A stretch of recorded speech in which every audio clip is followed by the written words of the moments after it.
নমস্কাৰ বাতৰিলৈ স্বাগতম ষ্টুডিঅ'ত মই ভাপৰি ৰূপহীহাটৰ বালিকাত ভয়ংকৰ পথ দুৰ্ঘটনা সংঘটিত হৈছে পথ দুৰ্ঘটনাত গুৰুতৰভাৱে আহত হৈছে নুৰ জাহান নামৰ এগৰাকী মহিলা সিসিটিভি কেমেৰাত বন্দী হৈছে দুৰ্ঘটনাৰ দৃশ্য মহিলাগৰাকী খুন্দিয়াই বাগৰি পৰে বাইক আৰোহী ৰাস্তা পাৰ হোৱাৰ সময়তে বাইকে খুন্দিয়ালে মহিলাগৰাকীক আহত মহিলাগৰাকীক চিকিৎসালয়ত ভৰ্তি কৰোৱা হৈছে পুনৰ কৈছো এটা ভয়ংকৰ পথ দুৰ্ঘটনা সংঘটিত হৈছে পথ দুৰ্ঘটনাটোত গুৰুতৰভাৱে আহত হৈছে নুৰ জাহান নামৰ এগৰাকী মহিলা সিসিটিভি কেমেৰাত এই দুৰ্ঘটনাৰ দৃশ্য আবদ্ধ হৈছে আমি দেখুৱাইছো সিসিটিভি ফুটেজ দেখুৱাইছো তাতে একে স্থানীয় ৰাইজে চিকিৎসালয়ত ভৰ্তি কৰাইছে ৰাস্তা পাৰ হবৰ সময়তে বাইকে খুন্দিয়ালে মহিলাগৰাকীক আহত মহিলাগৰাকীক চিকিৎসালয়ত ভৰ্তি কৰোৱা হৈছে সিসিটিভি ফুটেজ দেখুৱাইছো আৰু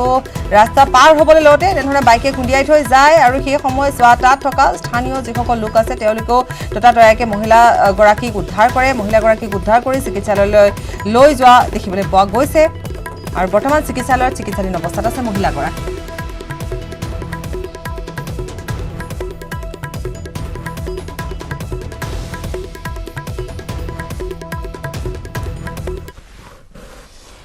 আন ব্ৰেকিং নিউজ মুখ্যমন্ত্ৰী সহি জাল কৰি পিএইচিৰ ঠিকা আবণ্টন লোহিত কনষ্ট্ৰাকশ্যনৰ নামত মুখ্যমন্ত্ৰী সহি জালিয়াতিৰ তথ্য পিএইচিৰ কাৰ্যালয় ধৰা পৰিছিল সহি জালিয়াতিৰ তথ্য মুখ্যমন্ত্ৰীৰ কাৰ্যালয়ে দাখিল কৰিছিল এজাহাৰ চিত্ৰ ইমৰান শাহ চৌধুৰীয়ে নিয়ন্ত্ৰণ কৰিছিল এই নেক্সাছ দিল্লীত ইমৰানক আত্মগোপন কৰাত সহায় কৰিছিল ৰাজীৱ চৌধুৰীয়ে দিলীপ দাস অনুপম চৌধুৰী প্ৰকাশ বসুমতাৰীয়ে মুখ্যমন্ত্ৰী প্ৰকৃত সহি কালেকশ্যন কৰিছিল এতিয়া পলাতক দালাল ঠিকাদাৰ অনুপম চৌধুৰী আৰু প্ৰকাশ বসুমতাৰী 3 কোটি টকাৰ ঠিকাৰ বাবে ৱৰ্ক অৰ্ডাৰ প্ৰস্তুত কৰিছিল এই কেইজনে মুখ্যমন্ত্ৰীৰ সহি জাল কৰি পিএইচিৰ ঠিকা আবণ্টন লোহিত কনষ্ট্ৰাকশ্যনৰ নামত মুখ্যমন্ত্ৰীৰ সহি জালিয়াতিৰ তথ্য পিএইচিৰ কাৰ্যালয় ধৰা পৰিছিল সহি জালিয়াতিৰ তথ্য মুখ্যমন্ত্ৰীৰ কাৰ্যালয় দাখিল কৰিছিল এজাহাৰ চিত্ৰ ইমৰান শাহ চৌধুৰীয়ে নিয়ন্ত্ৰণ কৰিছিল নেক্সাছ দিল্লীত ইমৰানক আত্মগোপন কৰাত সহায় কৰিছিল ৰাজীৱ চৌধুৰীয়ে দিলীপ দাস অনুপম চৌধুৰী আৰু প্ৰকাশ বসুমতাৰীয়ে মুখ্যমন্ত্ৰী প্ৰকৃত সহি কালেকশ্যন কৰিছিল এতিয়া পলাতক দালাল ঠিকাদাৰ অনুপম চৌধুৰী আৰু প্ৰকাশ বসুমতাৰী 3 কোটি টকাৰ ঠিকাৰ বাবে ৱৰ্ক অৰ্ডাৰ প্ৰস্তুত কৰিছিল এই কেইজনে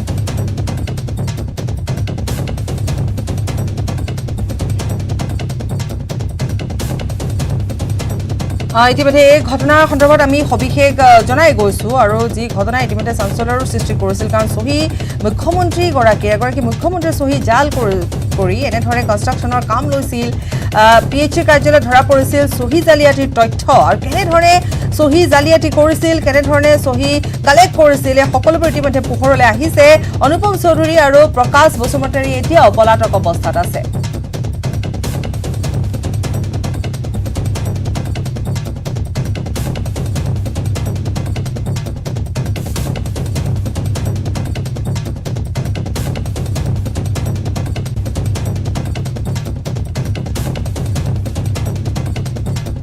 লোহিত কনষ্ট্ৰাকশ্যনৰ নামত সিএমৰ সহি জালিয়াতিৰ তথ্য পোহৰলৈ আহিছিল আমি কিছু সময় পাছতে ভাস্কৰৰ সৈতে সংযুক্ত হ'ম আৰু সবিশেষ খবৰ লাভ কৰিম কিন্তু এই মুহূৰ্তৰ খবৰ যে মুখ্যমন্ত্ৰীৰ সহি জাল কৰি পিএইচিৰ ঠিকা আবণ্টন পলাতক হৈ আছে এতিয়া অনুপম চৌধুৰী আৰু প্ৰকাশ বসুমতাৰী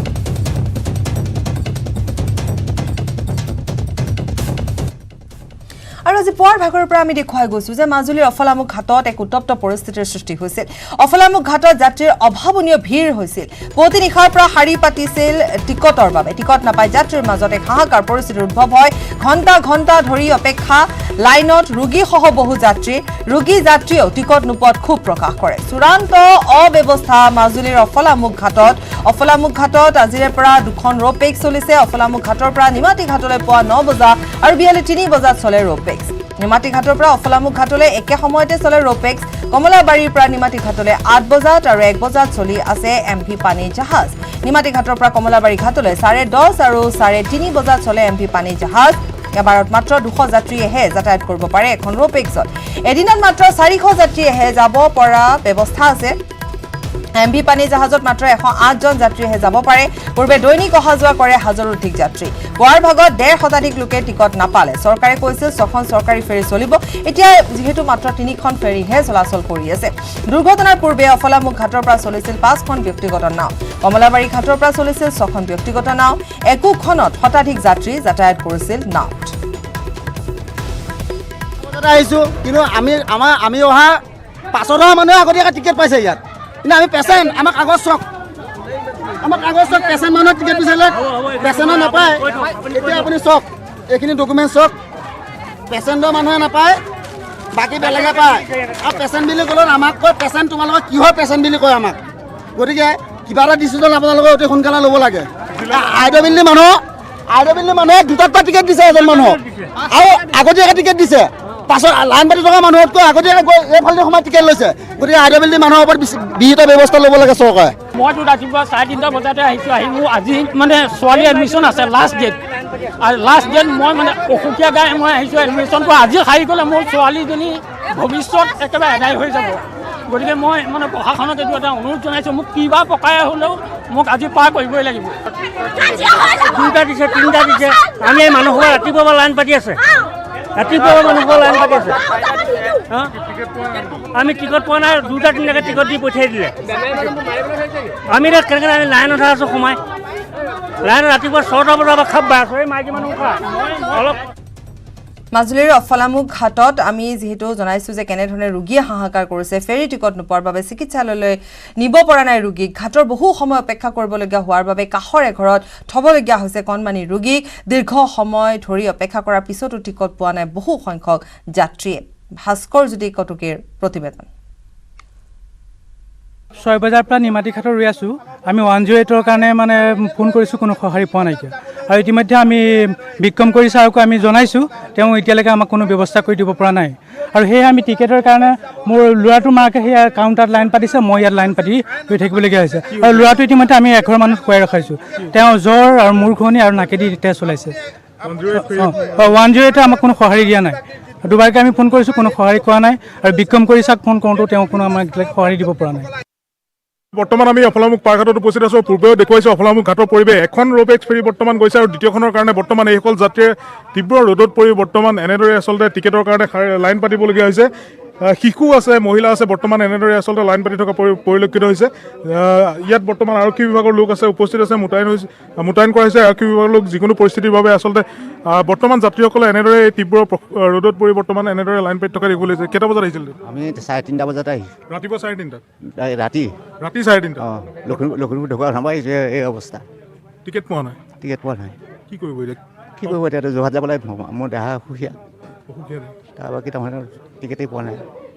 নিশ্চিতভাৱে আচলতে যাত্ৰীসকলৰ বৰ্তমান এনে পৰিস্থিতিৰ সৃষ্টি হৈছে কাৰণ টিকেট লাভ কৰিব পৰা নাই ৰাতিপুৱাৰ পৰা বৰ্তমান এনেদৰে আচলতে শাৰী পাতি থাকিবলগীয়া হৈছে তীব্ৰ ৰ'দত আৰু সামগ্ৰিক পৰিৱেশ দেখুৱাইছোঁ এনেদৰে আচলতে তেওঁলোকে শিশু মহিলাকে ধৰি সকলো লোকে বৰ্তমান এনেদৰে লাইন পাতি থকা পৰিলক্ষিত হৈছে আভ্যন্তৰীণ জল পৰিবহণ বিভাগৰ লোক আছে মই বৰ্তমান কথা পাতিবলৈ চেষ্টা কৰিম দাদা বৰ্তমান ভাড়াসমূহ কেনেধৰণৰ ভাড়া আমাৰ যাত্ৰীৰ ভাড়া 10 টকাকৈ লৈছে আৰু বাইক মানুহৰ 30 টকাকৈ লৈছে আৰু গাড়ী আমাৰ 450 টকাকৈ লৈছে 450 টকা হয় বৰ্তমান কিমানজন পেচেণ্ট যাত্ৰী যাব পাৰে যাত্ৰী আমাৰ 200 দিছে মানে বাইকৰ সহ দেই বাইক আমাৰ 60খন বাইক দিছে আৰু 120 জন আমাৰ যাত্ৰী যাবলৈ দিছে কিন্তু নাও নথকাৰ কাৰণে যাত্ৰী বেছি হোৱাৰ কাৰণে অসুবিধা যথেষ্ট সৃষ্টি হৈছে আমি যদি আৰু এটা বা দুটা টিপ বঢ়াই দিব পাৰোঁ ভাল হ'লহেঁতেন কাৰণ আমাৰ 3 বজাৰ পৰা মানুহৰ লাইন হৈ আছে ফেৰী লাগিব ফেৰী তাৰ কাৰণেতো প্ৰয়োজন হয়েই নিশ্চিতভাৱে এয়া আছিল আভ্যন্তৰীণ জল পৰিবহণ বিভাগৰ লোক যিসকল লোকে নিজেই আচলতে স্বীকাৰ কৰিছে যে ফেৰীৰ অভাৱৰ কাৰণে যাত্ৰীৰ এই অসুবিধাৰ সৃষ্টি হৈছে এটা সমান্তৰালভাৱে বৰ্তমান এইসকল যাত্ৰী এনেধৰণে এই পাৰঘাটত আচলতে 3 বজাৰ পৰা ৰৈ থকা পৰিলক্ষিত হৈছে শিশু আছে যিসকল লোক আৰু দেখুৱাইছোঁ সামগ্ৰিক পৰিৱেশ কেইটা বজাত আহিছিলে আমি 5টা বজাত আহিছোঁ ক'ৰ পৰা আহিছে দক্ষিণপাট নাওখালী বৰ্তমান এনেদৰে ইয়াত থাকিবলগীয়া হৈছে নিশ্চিতভাৱে আচলতে শিশু মহিলাসকল এনেদৰে আচলতে লাইন পাতি তীব্ৰ প্ৰখৰ ৰ'দত এনেদৰে থকা পৰিলক্ষিত হৈছে তাৰ সমান্তৰালভাৱে বৰ্তমান এখন যি ৰ'পেক্স ফেৰী বৰ্তমান এখন গৈছে আৰু দ্বিতীয়খনৰ কাৰণে আচলতে এইসকল লোকে বৰ্তমান এনেদৰে শাৰী পাতি থিয় হৈ আছে আৰু পৰৱৰ্তী সময়ত আচলতে আমি যেতিয়া কথা পাতিছিলোঁ আভ্যন্তৰীণ জল পৰিবহণ বিভাগৰ লোকৰ সৈতে যেতিয়া জলপৰিবহণ বিভাগৰ লোকে স্বীকাৰ কৰিছে যে ফেৰীৰ অভাৱৰ কাৰণে বৰ্তমান মাজুলীৰ এইসকল যাত্ৰীৰ এনেধৰণৰ অসুবিধাৰ সৃষ্টি হৈছে আৰু নিশ্চিতভাৱে এই সকলো সমস্যাৰ সমাধান এটাই আছে বিকল্প ফেৰীৰ ব্যৱস্থা কৰিব লাগিব আৰু বিকল্প ফেৰীৰ ব্যৱস্থা নকৰিলে কিন্তু যাত্ৰীসকলে এনেদৰে নিমাতী ঘাট নাও দুৰ্ঘটনাৰ পিছত ৰাজ্যত বন্ধ এটা ইঞ্জিন চালিত নাও শিৱসাগৰৰ দিচাংমুখতো শনিবাৰৰ পৰা বন্ধ ফেৰী সেৱা হাৰাশাস্তিৰ সন্মুখীন হৈছে দুয়ো পাৰৰ যাত্ৰীসকলে একাংশ যাত্ৰীয়ে ঘাটতে ভাত ৰান্ধি খাবলগীয়া পৰিস্থিতিৰো উদ্ভৱ হৈছে দিছামুখত আছে IWT বিভাগৰ 70জনকৈ কৰ্মচাৰী ৰহস্যজনকভাৱে চলোৱা নাই SB তুফান নামৰ চৰকাৰী ফেৰীখন কিন্তু কিয় চৰকাৰী ফেৰীখন চলোৱা নাই সেয়া এতিয়ালৈকে স্পষ্ট নহয় নিমাতীঘাট নাও দুৰ্ঘটনাৰ পিছত ৰাজ্যত বন্ধ হৈছে এটা ইঞ্জিন চালিত নাও শিৱসাগৰৰ দিছামুখতো শনিবাৰৰ পৰা ফেৰী সেৱা বন্ধ কৰি ৰখা হৈছে হাৰাশাস্তিৰ সন্মুখীন হৈছে এতিয়া দুয়ো পাৰৰ যাত্ৰীসকল মই উপস্থিত থকা এই স্থানতে আছে আভ্যন্তৰীণ জল পৰিবহণ বিভাগৰ এটা ফুলদানি সদৃশ এখন ফেৰী এই ফেৰীখন চলাবলৈ 70গৰাকীও অধিক কৰ্মচাৰী আছে কিন্তু আজিলৈকে এই ফেৰীখন চলোৱাৰ সুযোগ লাভ কৰা নাই তেওঁলোকে কোনোদিনে পাৰাপাৰ হোৱা নাই যাত্ৰীলৈ কেৱল শুই বহি সময় কটাবলৈহে এই ফেৰীখন ৰাখি থোৱা হৈছে যাৰ বাবে এই ফেৰীখনৰ নামেই একাংশ ৰাইজে ফুলদানি বুলিয়েই অভিহিত কৰিবলৈ ধৰিছে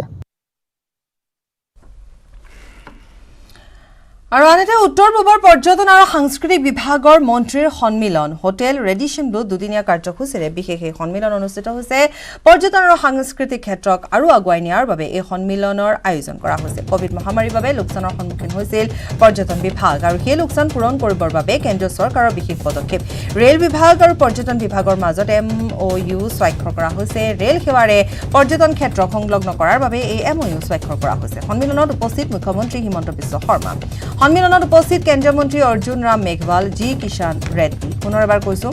উত্তৰ পূবৰ পৰ্যটন আৰু সাংস্কৃতিক বিভাগৰ মন্ত্ৰীৰ সন্মিলন হোটেল ৰেডিশ্যন ব্লু দুদিনীয়া কাৰ্যসূচীৰে বিশেষ সন্মিলন পৰ্যটন আৰু সাংস্কৃতিক ক্ষেত্ৰক আৰু আগুৱাই নিয়াৰ বাবে এই সন্মিলনৰ আয়োজন কৰা হৈছে কোভিড মহামাৰীৰ বাবে লোকচানৰ সন্মুখীন হৈছিল পৰ্যটন বিভাগ সেই লোকচান পূৰণ কৰিবৰ বাবে কেন্দ্ৰীয় চৰকাৰৰ বিশেষ পদক্ষেপ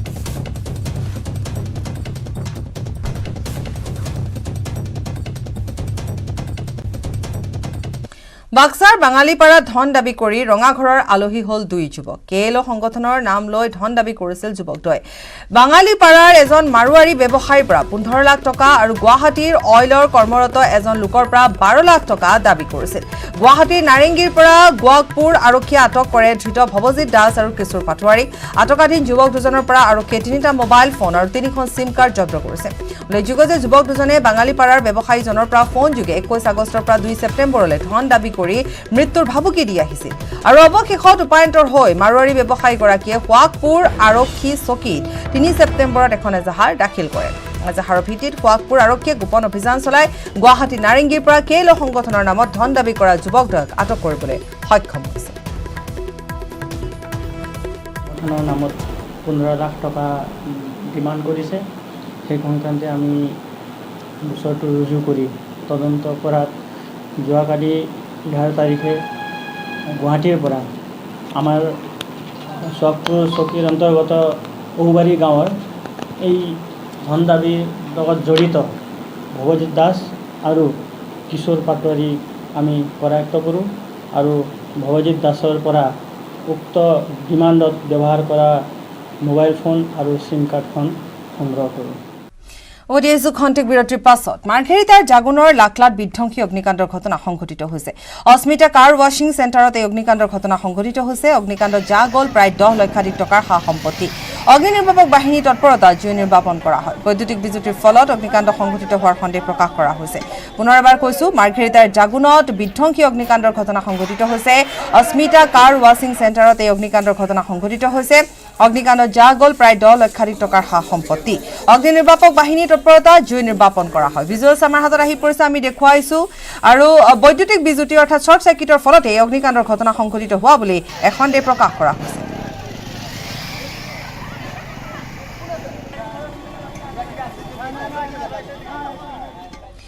বশিষ্ঠাশ্ৰম দেৱালয়ৰ মূল সভাগৃহৰ কাম আজিৰে পৰা পুনৰ নিৰ্মাণৰ লগতে বশিষ্ঠাশ্ৰম দেৱালয়ৰ শ্মশানৰ বিদ্যান পানী যোগান সেৱা মুকলি কৰা হৈছে আধাৰশিলা স্থাপন কৰে মুখ্যমন্ত্ৰী হিমন্ত বিশ্ব শৰ্মাই অনুষ্ঠানত অংশ লয় উপায়ুক্ত বিশ্বজিৎ পেগু ৰিণিকী ভূঞা শৰ্মা সঞ্জীৱ নাৰায়ণ ৰাজচক্ৰ বিষয়া ভাৰত কোঁৱৰ বশিষ্ঠ মন্দিৰক নতুন ৰূপ দিয়া হ'ব মুখ্যমন্ত্ৰীৰ নিৰ্দেশত কেইবাটাও প্ৰকল্প হাতত লোৱা হৈছে সম্পূৰ্ণ নতুন ৰূপত নিৰ্মাণ বশিষ্ঠ ভূতনাথ শ্মশান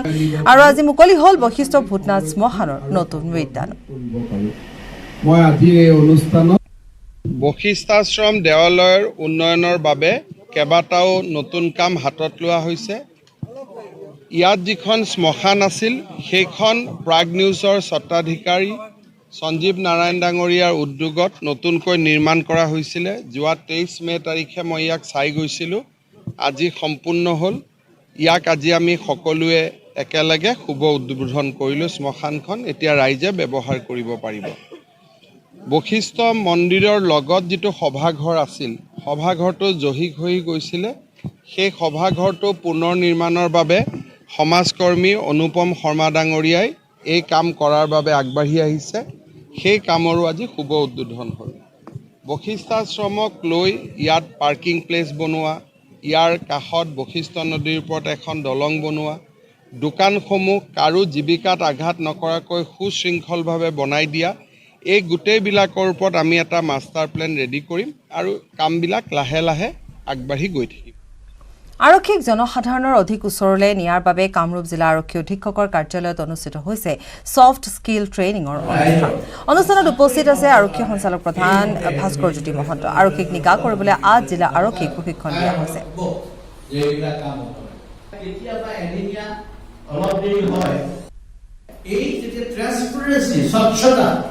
আমাৰ ব্যৱহাৰত আমাৰ কামত আমি এটা ষ্ট্ৰাকচাৰেল চেঞ্জ কৰিবলৈ বিচাৰিছোঁ। মাননীয় মুখ্যমন্ত্ৰী ডাঙৰীয়াৰ চিন্তনটো হ'ল এইখিনি কৰিলে প্ৰকৃততে ছাৰ্ভিচ ডেলিভাৰী হ'ব। এক্সিডেণ্ট হ'ল, মানুহ এটা মৰিলে, সেই এক্সিডেণ্ট হোৱা মানুহটোৰ ফেমিলিটো থানালৈ কিয় আহি থাকিব লাগে যে মোৰ ৰিপৰ্টটো দিয়ক, মোৰ ৰিপৰ্টটো দিয়ক। আকৌ ৰিপৰ্টটো লওঁতে কেতিয়াবা কৰিলে ধান্দাবাজি কোনোবা এটাই, মানুহটোৰ মনটো কেনেকুৱা বেয়া হ'ব পুলিচৰ ওপৰত। গতিকে এতিয়া চিষ্টেমটো কৰা হৈছে, আমি কৈছোঁ এক্সিডেণ্ট ৰিপৰ্ট গৈ ঘৰত দি থৈ আহিব, কোনো থানালৈ নাহিব। আমি পাব্লিকক সেইটো কৈ দিম। এতিয়া মইতো এডভাৰটাইজমেণ্টো দিম, কোনোবা পুলিচে যদি ঘৰত গৈ এক্সিডেণ্ট ৰিপৰ্ট দিয়া নাই, তেতিয়াহ'লে সেইজন অচি হওক, সেইজন অফিচাৰ হওক, এগেইনষ্টে আমি কাম ব্যৱস্থা কৰিম। বিহাৰৰ গোপালগঞ্জত কৰোনাৰ ভেকচিনৰ প্ৰতি সজাগতা সৃষ্টি কৰাৰ বাবে বিশেষ ব্যৱস্থা গ্ৰহণ কৰা হৈছে। ইয়াৰ এটা কেন্দ্ৰত টিকা গ্ৰহণ কৰাৰ পিছত গোলাপ ফুল উপহাৰ দিয়ে টিকা গ্ৰহণকাৰী, কিয়নো টিকা গ্ৰহণকাৰীয়ে উৎসাহিত হোৱাৰ লগতে আনকো টিকা লোৱাৰ বাবে সজাগতাৰ সৃষ্টি কৰে।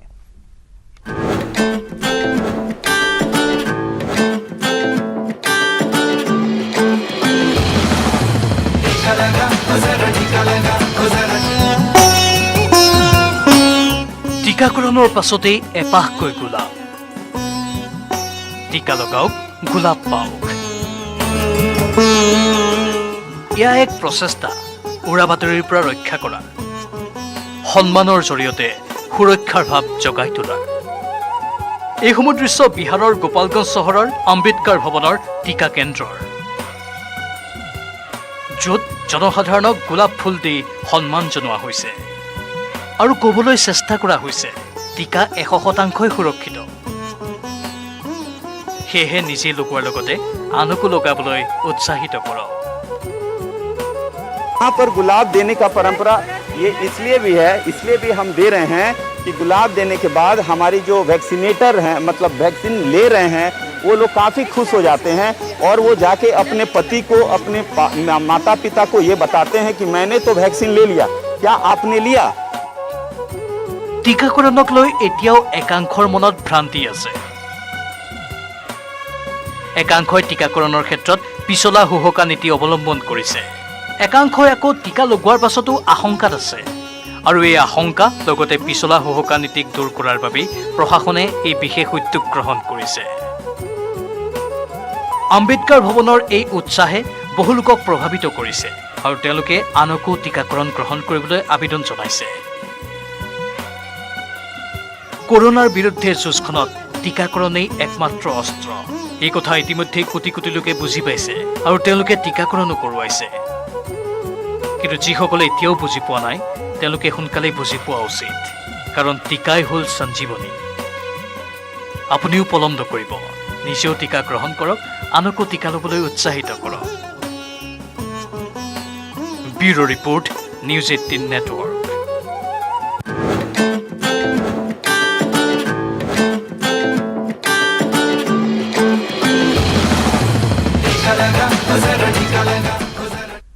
শিৱসাগৰৰ দীঘমুখত চৰহা পোকৰ উপদ্ৰৱ শ বিঘা ভূমিত ৰোৱা ধান খেতি নষ্ট হোৱাত কৃষকৰ মাজত হাহাকাৰ পৰিস্থিতিৰ সৃষ্টি হৈছে ভদিয়াবানে ইতিমধ্যে বহু বিঘাৰ খেতি নষ্ট কৰাৰ পিছত এবাৰ চৰহা পোকৰ উপদ্ৰৱে অধিক জুৰুলা কৰিছে কৃষিজীৱী ৰাইজক যাৰ বাবে এতিয়া মূৰে কপালে হাত দিছে খেতিয়ক ৰাইজে